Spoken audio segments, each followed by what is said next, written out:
السلام علیکم ناظرین یقیناً آپ ہمارے بریک کے بعد انتظار کر رہے ہوں گے تصوف، روحانیت، کشف، وہ پھر کس دن پھر تکلیف دیں گے، کس دن کو کشف ہے، الہام ہے، وجدان ہے، وہ ساری چیزیں جو ہے یہ اتنا لمبا پورٹل کھلتا جاتا ہے بندے سمجھ نہیں آتی۔ بات ہو رہی تھی مرشد کی، اگر کسی کو کامل مرشد نہیں ملتا تو وہ کیا کرے؟ ہاں یہ دیکھیں نا، بڑی خوبصورت بات ہے۔ سب سے پہلی بات کامل مرشد اس مادیت پرستی میں میں جو عرض کر جہاں پہ بنگالی جادوگر شعبد و آبادوں کی برسات ہے، معاشرے پہ چاروں طرف پھیلے ہوئے ہیں، ڈھونگ رچائے ہوئے ہیں، ایک سالک طالب آ گیا ہے، وہ بیچارہ کیا کرے، کیسے ڈھونڈے؟ میں عرض کرتا ہوں پلیز سب دیکھیں نا، اگر دیسی گھی خالص نہیں ملتا تو تلاش کرتے ہیں، دودھ خالص نہیں ملتا تلاش کرتے ہیں۔ میرا ایک دوست چند دن پہلے مجھے ملا، وہ خالص شہد کی تلاش پہ پتہ نہیں کہاں کہاں چلا گیا۔ کر رہے ہیں نا، خالص انڈے تلاش کرتے ہیں، دیسی انڈے کی تلاش میں لوگ کر رہے ہیں، یعنی کہ ہم دنیا کے لیے کوشش کرتے ہیں۔ ہاں جس کا شوق، اچھا جس کو شوق ہوگا خالص کے ڈھونڈنے کا، وہ سیدنا سلمان فارسی کو دیکھے نا، ہائے ہائے ہائے کیا بات ہے، سلمان فارسی حضرت ابراہیم دیکھیے ان کی زندگی ساری مشق در مشق۔ اچھا میں سلمان فارسی کا ذکر پڑھتے ہوئے میں روتا ہوں، مجھے بڑا لگتا ہے۔ بڑی انہوں نے تلاش، وہ ایک فطری تلاش۔ ہاں وہ ایک آگ پرست کے گھر میں تھے، آگ جلاتے رہتے تھے لیکن دل میں تلاش اور تھی۔ وہ پھر کرسچنز کے پاس وہ کسی طرح پہنچ گئے ایک دن والد کے، اچھا پھر وہاں سے نکلے تو گھر کو چھوڑ دیا، ماں باپ کو چھوڑ دیا، پھر ایک ایک راہب کے پاس جاتے، ایک اصل نہیں تھا دنیا کی محبت والا، دنیا سے مارا ہوا دنیا کی محبت میں۔ یہ مرشد کی تلاش والوں کے لیے ان کی زندگی مشعل راہ ہے۔ میں یہ مشورہ دوں گا سیدنا سلمان فارسی کو پڑھیں۔ یہ نہیں ہے کہ جس کے مرید آپ کے باپ تھے اس کے بیٹے کے مرید آپ ہو جائے، یہ کوئی یہ جو ہمارے ہاں پتہ نہیں سیاسی طور پر بھی اور روحانی طور پر بھی یہی ڈرامہ بن گیا۔ اس کا ایک کا باپ ہے تو وہ بیٹا پوتا، پوتے سے پڑ پوتا، سارے ہم ساری زندگی ایک غلام ہے، ایک ساری زندگی کا حکمران ہے۔ یہ کیا ہے؟ یہ نہیں ہے، صلاحیت دیکھی جائے گی، اصل صلاحیت فطری پیدائشی۔ واہ۔ اور اگر دیکھیں نا، بعض اوقات نہیں ہوتی، ابراہیم بن ادم آپ ان کو دیکھیں، اچھا وہ کیا تھے؟ حضرت بشر حافی ہے، ان کو دیکھیں، گناہگار تھے، مگر ایک وقت آیا کہ وہ جب حضرت سیدنا امام موسیٰ کاظم علیہ السلام نے جب وہ راستے پر لگ گئے، انہوں نے پوچھا آزاد کا گھر ہے یا غلام کا؟ فرید الدین عطار دیکھیں، واہ واہ واہ واہ آپ دیکھیں۔ اچھا یہ لوگ ایک لیکن اچانک راستے جب محنت کی، مجاہدہ کیا، محنت اور مجاہدہ یہ بات ضروری ہے۔ آپ بتائیں، یہ دیکھیں اگر انسان جسمانی فٹنس بغیر محنت کے ممکن نہیں ہے تو روحانی فٹنس بغیر محنت کے ممکن نہیں ہے۔ بڑی پیاری بات کی، بڑی پیاری بات کی، بہت اچھا۔ روحانی فٹنس کے لیے بھی محنت ہے، اس محنت کا نام مجاہدہ ہے، تزکیہ نفس ہے۔ والذین جاہدوا فینا لنہدینہم سبلنا، جو ہمارے اندر مجاہدہ کرتا ہے اسے اپنے راستے دکھا دیتے ہیں، راستے دے دیتے واہ واہ۔ اچھا ان راستوں میں کیا ہے؟ جب محنت کرے گا ان راستوں میں ایک راستہ سچا مرشد مل جائے گا، اسے محنت کرے گا مل جائے گا، نہیں پھر شمس تبریز مولانا روم کے پاس جا سکتا ہے، تو آج کل کیوں نہیں آ سکتا اگر آپ کی تلاش، آپ کی کھوج سچی ہے؟ دیکھیں نا حضرت مجدد الفسانی کے پاس حضرت خواجہ باقی باللہ آگے مرشد بھی آ جاتے ہیں، خود آتے ہیں۔ اچھا اگر طلب سچی ہو نا آ جاتے ہیں، لیکن طلب تو سچی ہو، تڑپ اور طلب، ہائے ہائے، اس پر محنت کرے، اس پر کوشش کرے، اس پر سٹرگل کرے، محنت کرے، اچھا ہر وقت اللہ کو یاد کرے، اس کے لیے روئے، راتوں کو اٹھے، اللہ سے مانگے، اللہ سے مانگے، کشکول بن جائے، اللہ کے ساتھ کشکول بن جائے بات۔ اور جب تک نہیں ملتا کشف المحجوب کو پڑھے، امہات الکتب ہیں تصوف کی، ان کو پڑھے۔ اچھا اور پروفیسر قبلہ میں کہوں گا قرآن مجید کے ساتھ دوستی کر لے، کوئی شک نہیں، ترجمے کے ساتھ قرآن مجید کو اپنا راہبر بنا لے، اپنا رہنما بنا لے، ترجمہ پڑھے، تفسیر پڑھے، قرآن کو پڑھے، ہر وقت پڑھے، ہر وقت پڑھے۔ پروفیسر آپ کی صحبت سے میں پھر فائدہ اٹھاؤں گا۔ ہر دور میں بلکہ آج کے دور میں بہت زیادہ تنقید کی جاتی ہے کہ اہل تصوف، اہل روحانیت جو سالک ہیں، طالب ہیں، متلاشیان حق ہیں، یہ دنیا کے چھوڑتے ہیں اور ترک جلالی جمالی کے پروسیس سے کیوں گزرتے ہیں؟ اچھا میں آپ کو بات بتاؤں، چونکہ دنیا کی محبت اتنی زیادہ ہوئی ہے، اتنی زیادہ ہو چکی ہے، اچھا اب اس میں اگر اولیاء اور صلحاء، ہمیں تو یہ گلہ ہے کہ اب والے ہمارے دنیا میں ہی زیادہ گم ہو گئے ہیں اور وہ کہتے ہیں یہ چھوڑ کیوں دیتے ہیں؟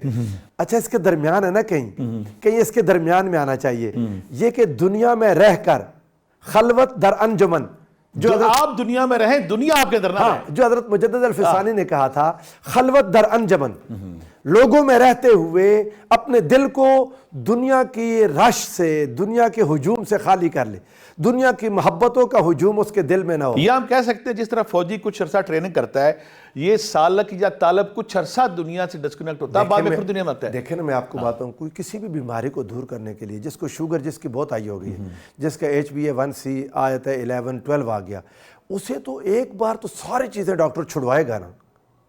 پھر جب وہ مناسب پر آ جائے گا، جب وہ اپنے 5.6 اور 6 پر آ جائے گا اس کا HbA1c، پھر ڈاکٹر کہے گا تھوڑا سا میٹھا کھا لو۔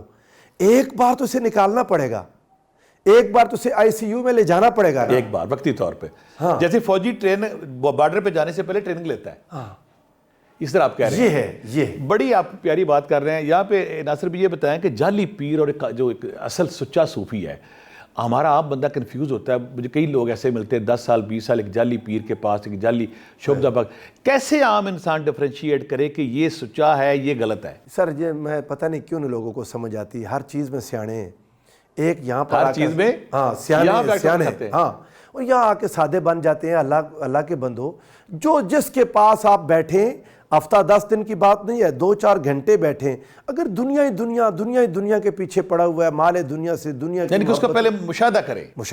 کیا کیا دیکھیں نا، میں نے سلمان فارسی رضی اللہ تعالیٰ عنہ کو پھر لاؤں گا۔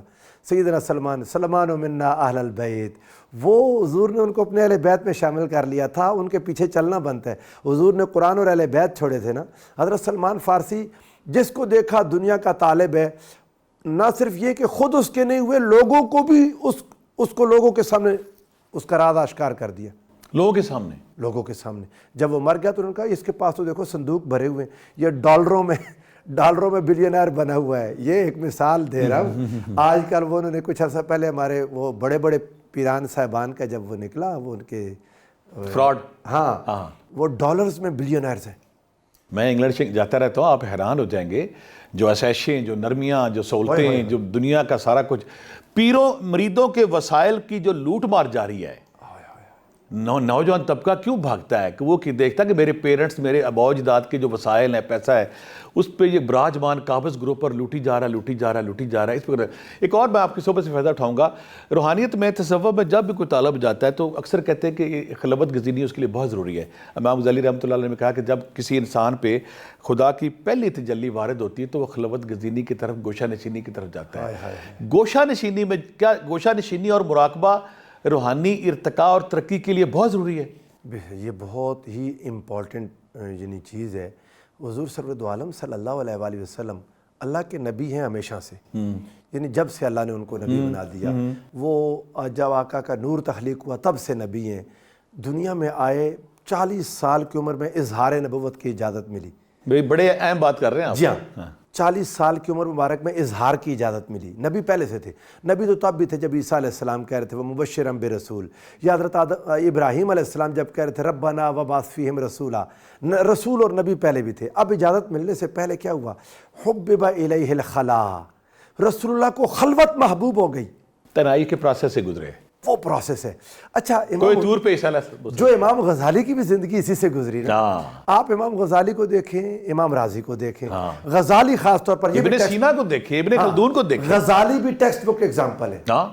یہ حکمرانوں کے پاس، بڑے بڑے لوگوں کے پاس پہنچے ہوئے، اور پھر جب آپ نے پلٹا کھایا، پھر ایک بار خلوت۔ آپ خود فرماتے ہیں کہ میاں سعادت میں نے دیکھی یہ بات، آپ فرماتے ہیں کہ اگر آپ چاہیں کہ دل سے علم کے چشمے نکلیں اور دل سے وہ روحانیت کے چشمے پھوٹیں، تو پہلے جو باہر سے آنے والا پانی ہے اس کو روک دیں۔ انہوں نے ایک مثال دی، انہوں نے کہا کہ ایک گڑھا ہے، آپ چاہتے ہیں یہ کنواں بن جائے، ایک گڑھے کو آپ چاہتے ہیں کنواں بن جائے، تو کیسے کریں گے؟ وہ پانی سے بھرا ہوا ہے، پہلے جو موجود پانی ہے اسے نکال دیں، باہر سے آنے والے پانی کو روک دیں، پہلے جو موجود پانی ہے اسے نکال دیں، پھر اسے گہرا کریں، ایک وقت آئے گا خود اس کے اندر سے پانی نکلے گا، خود اس کے اندر سے۔ بڑا انہوں نے زور دیا کہ خلوت گزینی پہ، گوشہ، یہ ہے ہی بڑی ضروری۔ اصل میں نا حضور سرورد عالم صلی اللہ علیہ وآلہ وسلم نے یہ جو آقا علیہ السلام کے پاس جو صفہ والے تھے، یہ وہ لوگ تھے۔ آقا اپنے صحابہ کو اس سے گزارا ہے حضور نے، نبی کریم صلی اللہ علیہ وآلہ وسلم نے تربیت کے لیے حضور سرورد عالم صلی اللہ علیہ وسلم دار ارقم میں ان کو لے کے گئے اکیلا۔ آپ اندازہ کریں پروفیسر قبلہ، نبی کریم صلی اللہ علیہ وآلہ وسلم نے 13 سال مکی زندگی میں صحابہ کو کیا سکھایا؟ نماز فرض مکی دور کے آخر میں جا کے ہوتی ہے یا مدینہ میں جا کے ہوتی ہے؟ مدینہ میں. وہ معراج پر ہوئی نا, نماز نہیں تھی, زکوٰۃ نہیں تھی, کیا تھا؟ بڑی پیاری بات کی آپ نے. وہ کیا تھا؟ ہمارے دیکھنے والوں کو واقعی ہاں, وہ باطن سے جھوٹے خداؤں کی محبت کو محو کرنا, دھو دینا. باطن سے یہ جتنی بیماریاں جو ہم ظاہر اور باطن کا تضاد ہم کہہ رہے ہیں, جن کا ہم ذکر کر رہے ہیں, ان کو رگڑ رگڑ کے یہ ہے ایک خالص تزکیہ نفس اور شیشہ قلب. مرشد کا یہ کام ہے, وہ اس کو صفائی کرے, دل کو پاک کرے, پاکیزہ کرے, ایک ایک بیماری کی پہچان تشخیص کر کے اسے نکالتا چل. رسول اللہ نے یہ کام 13 سال تک وہ ٹیم تیار کی. نہ نماز تھی نہ باقی کچھ بھی عبادات نہیں تھی, تربیت ہو رہی تھی. آقا علیہ السلام دار ارقم میں لوگوں کے دلوں پر کام کر رہے تھے. وہ ٹیم تیار کرنی تھی جس نے جا کے پھر بعد میں روم اور وہ ایران کو فتح کرنا تھا. آپ اندازہ کر لیں پھر کیا ہوا. خلافت راشدہ کا دور, حضور کی اس محنت کا سارا اثر یہاں پر نظر آیا. سیدنا فاروق نہیں, عمر بن ناس جب جاتے حضرت عمر فاروق اور وہ گدگڑی پہ بیٹھے ہوتے, کہتے میں آقا کریم کی تربیت آج دیکھ رہا ہوں کہ دولت نے, امارت نے کچھ بھی تیرا نہیں بگاڑا, تو ویسے کا ویسا بیٹھا ہو جائے پہ. اب میں یہاں آپ کی صحبت سے پھر فائدہ اٹھاؤں گا. انگزائٹی ڈپریشن جو آج کے دور کا بڑا ناسور بن گیا, باطنی طور پہ بندہ خالی ہو گیا, باطنی بندہ حقیقی خوشی سے محروم ہو گیا. کیا تصوف اس میں کوئی پازیٹیو رول ادا کر سکتا ہے؟ تصوف ہی کر سکتا ہے. اچھا, only تصوف can play a very important and vital role. اور وہ کیا ہے؟ اچھا, اگر کسی کو, پھر میں بار بار کہوں گا, ایسی یہ ڈپریشن اور انگزائٹی اللہ رب العزت پر اعتماد پیدا کرنے سے ختم ہوتا ہے.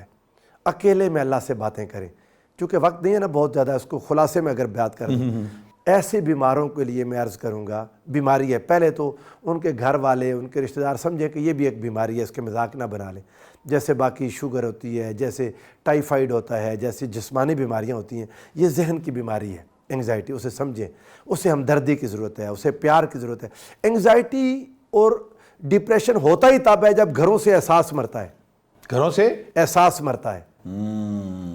جس کی بیوی کو انگزائٹی ہوگی, سمجھو اس کے شوہر میں احساس نہیں ہے. جس شوہر کو انگزائٹی ہے, سمجھو اس کی بیوی لاپرواہ ہے. اپنے میک اپ کی فکر زیادہ ہے, بندے کی فکر نہیں ہے. احساس جہاں ہو وہاں انگزائٹی نہیں ہوتی. اور اگر کسی کو ان حالات کا سامنا کرنا پڑ گیا ہے تو وہ رات کی تنہائی میں اپنے مالک سے ملاقات شروع کرے. سبحان اللہ. وہ تہجد شروع کرے, نالہ نیم شبی, ہائے ہائے ہائے, وہ شب زندہ دار بن جائے. وہ رات کو اللہ سے باتیں کرنا شروع کوئی کر ایک دے. سسکی, کوئی ایک کپ کپی, واہ واہ واہ, وہ اللہ سے باتیں کرنی شروع کر دے, وہ اللہ کے حضور رونا شروع کر دے. وہ اللہ تعالیٰ سے باتیں کرتے کرتے آپ دیکھیں گے اس طرح کے تھارسز ہوگا, یہ بیماری اس کا نام و نشان نہیں بچے گا اگر وہ اپنے رب کو اپنی ساری مشکلات بتانی شروع کر دے اور اپنی زبان میں بتائے. کوئی ضرورت نہیں عربی پڑھنے کی, فارسی پڑھنے کی. یا اللہ میرے ساتھ ایسے ہو گیا, میرے مالک میرے ساتھ یہ ہو گیا, میرے مالک تو میرے رشتہ دار, میرے دوست احباب, مجھے فلاں فلاں سے گلا, مگر تو ہے نا. بندہ مومن کب تنہا ہوتا ہے جی؟ بندہ جب بھی اکیلا ہوتا ہے, دوسرا اس کے ساتھ خدا ہوتا ہے. سبحان اللہ. بہت سارے لوگوں کو غلط فہمی ہے کہ جو تصوف ہے, روحانیت ہے یا فقر ہے, درویشی ہے, یہ دنیا سے اور خدا سے دور کرتی ہے. تو یہ ان کی کتنی بڑی غلط فہمی ہے. اچھا یہ دیکھیں نا, حالانکہ یہی تو اللہ کے نزدیک کرتی ہے, یہ اللہ کو پانے کا ہی تو راستہ ہے. یہ ناسمجھی ہے اور کم علمی ہے. اور کچھ لوگ علم نہیں ہوتا ویسے ہی ایک ڈنڈا لاٹھ اٹھا کے چل پڑتے ہیں. اور ایک تو رد عمل بھی ہو سکتا ہے, یہ جو صوفیاء کا جس بات کو ہم کرٹیسائز کر رہے ہیں تھرو آؤٹ دا پروگرام, اچھا اس کے رد عمل میں کچھ لوگوں نے اصل کا ہی انکار شروع کر دیا. جیسے شہد میں ملاوٹ ہے, ان کا اصل شہد ہے ہی نہیں, دودھ اصل ہے ہی نہیں. اللہ کے بندو یہ کام ممکن ہے, نقل بنتی ہی اس کی ہے جس کی اصل ہوتی ہے. ہاں, تزکیہ نفس میں ناصر بھائی یہ جو ہمارے ذکر اذکار ہیں, تسبیحات ہیں, یہ تزکیہ نفس میں بنیادی رول ادا کرتے ہیں. بالکل کرتے ہیں جی. اچھا یہ اذکار جو ہے نا, اذکار اللہ کے ہر اسم کا ایک خاص وصف ہے, اس کی ایک نورانیت ہے, اس کے اثرات انسان کے جسم پر, انسان کے دماغ پر ہوتے ہیں. آپ اچھا یہ ایک عام سی ایک بات ہے, میں نے ہمارے سننے والے بہت ساروں کو یہ ایکسپیرینس ہوگا, خود مجھے ہو جاتا ہے, آپ اس میں بھی رہنمائی کریں, یہ میں آپ سے یہ سیکھنا چاہتا ہوں اس وقت. بعض اوقات ایسے فیل ہوتا ہے نا جیسے کوئی, ہم اپنے گھر میں اس کو کہہ دیتے ہیں کہ نظر لگ گئی. چھوٹے بچوں کو بھی ہو جاتا ہے, خود مجھے بعض اوقات فیل کر, پورا جسم تھکاوٹ محسوس کر رہا ہوتا ہے, نیند آ رہی ہوتی ہے, دماغ میں وہ. اچھا میں دم کرواتا ہوں اپنی والدہ سے, مدر ان لا سے بھی کرواتا ہوں, اپنی مسز سے بھی ریکویسٹ کر دیتا ہوں. اچھا وہ فاتحہ پڑھ کے پھونکتی ہیں, ان کو بہت جمائیاں آتی ہیں, ان کو جمائیاں آتی ہیں, اچھا میں فریش ہو جاتا ہوں. یہ دیکھ لیں, وہ اس کو بڑا اچھا آپ نے سوال کیا ہے. جب بھی کسی ایسے ٹرانسفارمر کے پاس, کسی نیک ہستی کے پاس جاتی ہیں آپ, جس کے اندر نور زیادہ ہے, روشنی زیادہ ہے, ذکر اذکار کر کے اس کا ایک ٹرانسفارمر آن ہے, تو جب وہ آپ کی طرف متوجہ ہوتا ہے تو آپ کی چیز شعوری لا شعوری طور پہ اپنی طرف اداس کھینچ لیتا ہے.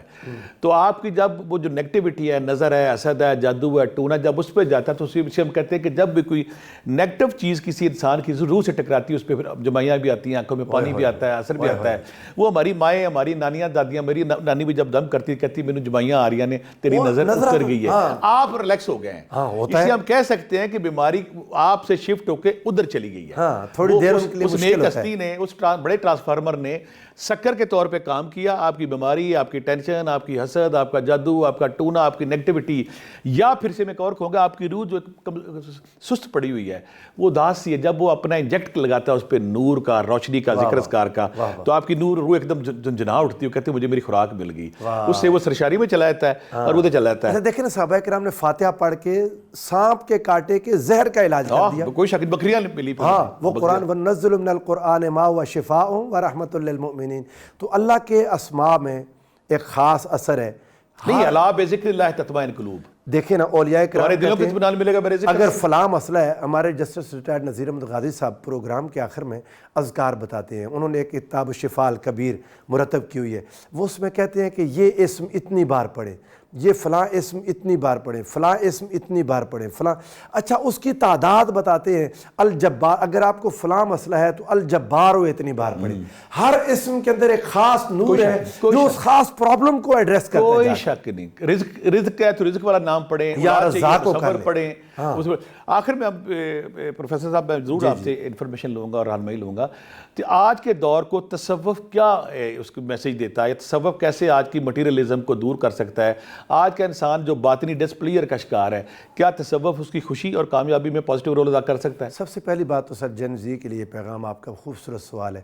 پہلی تو یہ چیز ہے کہ دیکھیں دنیا نے جتنی زیادہ مٹیریلسٹک ہوئی ہے نا, پوری دنیا کو آپ دیکھ لیں, مادی وسائل میں جتنے وہ آگے بڑھے ہیں, بڑے بڑے لوگ, وہاں پر سیوسائڈ کمٹ کرنے کا ریٹ بہت ہائی ہے. طلاقیں سب کچھ, ہر دوسرے بندہ طلاق دے رہا ہے. سب کچھ ہونے کے باوجود دے آر کمٹنگ سیوسائڈ. کیوں؟ کیوں؟ اچھا باطنی جو ریسٹ لیسنس ہے, یہ اگر آپ اس کو ٹی ایس ایلیٹ کو پڑھیں نا, وہ سیکنڈ ورلڈ وار کے بعد کی جو لاسٹ جنریشن کو جب مخاطب کرتا ہے, ارنسٹ ہیمنگوے کرتا ہے. اچھا وہ کہتے ہیں come under the red rock. یہ جو دین ہے, مذہب ہے, روحانیت ہے, اس کے اندر آ جائیں, یہ آپ کا علاج ہے. یہ دل کی بیماری کو, پریشانیوں کو, دکھوں کو یہ ایسے سیک کر لیتا ہے. آپ کو لائف آفٹر ڈیتھ کا ایک تصور دیتا ہے. آپ نیکی کرتے چلے جاتے ہیں, بظاہر کچھ بھی نظر نہ آئے تو آپ کو ایک یقین ہوتا ہے کہ مجھے اس کا ریوارڈ ملے گا. آپ گناہ سے بچتے چلے جاتے ہیں, بظاہر آپ کہتے ہیں مجھے ایک نعمت ملے گی. آپ پر مشکلات بھی آ جائیں تو آپ کہتے ہیں ان مشکلات کا بھی مجھے اجر ملے گا. قبلہ بات یہ ہے کہ روحانیت انسان کے لیے ایک سکون ہے, ایک راحت ہے, پریشانیوں سے نجات ہے. اور آج کے دور کا سب سے زیادہ ضروری کام یہی ہے, اور سب سے ہمارا ڈائلیما یہ ہے کہ یہی سب سے زیادہ مشکل میں ہے. ناصر محمود صاحب, اللہ تعالیٰ آپ کے علم میں اور اضافہ کرے, اللہ تعالیٰ آپ کی صحبتوں سے فائدہ اٹھائے. خواتین و حضرات, جب ہم تصوف پہ بات کرتے ہیں, روحانیت پہ بات کرتے ہیں, تو ایک بات ہم بھول جاتے ہیں کہ انسان کے اندر جو بھیڑیے بیٹھے ہیں, جو فرعون بیٹھے ہیں, جو سانپ بیٹھے ہیں, نفرت کی شکل میں, تکبر کی شکل میں, غرور کی شکل میں, کینے کی شکل میں, بغض کی شکل میں, تو وہ جو نا انسان سے جانور کا روپ دھار چکا ہے. وہ کسی نہ کسی کو کاٹتا نظر آتا ہے, کسی نہ کسی کو روندتا نظر آتا ہے, کسی نہ کسی کی زندگی میں نفرت, کسی کی زندگی میں کوئی تباہی, کوئی بربادی لاتا نظر آتا ہے. صوفیہ کرام ہر دور میں ایک ہی بات کرتے تھے کہ جب تک آپ کسی دوسرے انسان کے لیے صالح نہیں ہو جاتے, اپنے اندر کا گند, اپنے اندر کا تکبر, غرور, نفرت, شہوت صاف کر کے اپنے اندر محبت, پیار, اخوت, ملنساری, انسانیت نوازی جب تک نہیں بھرتے تو آپ انسانی کے لیے معاشرے کے لیے صالح انسان نہیں بن سکتے. اللہ کے سارے مذاہب کا ایک ہی میسج تھا صالح انسان سے صالح معاشرہ، صالح معاشرے سے کمیونٹی بنتی ہے. تو اہل تصوف ہر دور میں صالح انسان بنانے کی کردار سازی کرتے رہے. یہ وہ فیکٹریاں تھیں جو بند ہو گئی ہیں. اللہ سے دعا ہے کہ اللہ تعالیٰ یہ فیکٹریاں پھر آباد کری جہاں پہ انسان بنائے جائیں، جہاں پہ کردار سازی سکھائی جائے، جہاں پہ انسانوں کے زہر نکالے جائے تاکہ ہمارا معاشرہ پھر امن کا گہوارہ بن سکے. ناصر محمود صاحب کا بہت بہت شکریہ. اپنا خیال رکھیے گا. اگلے پروگرام میں پھر نئے ٹاپک کے ساتھ آئیں گے. اللہ حافظ.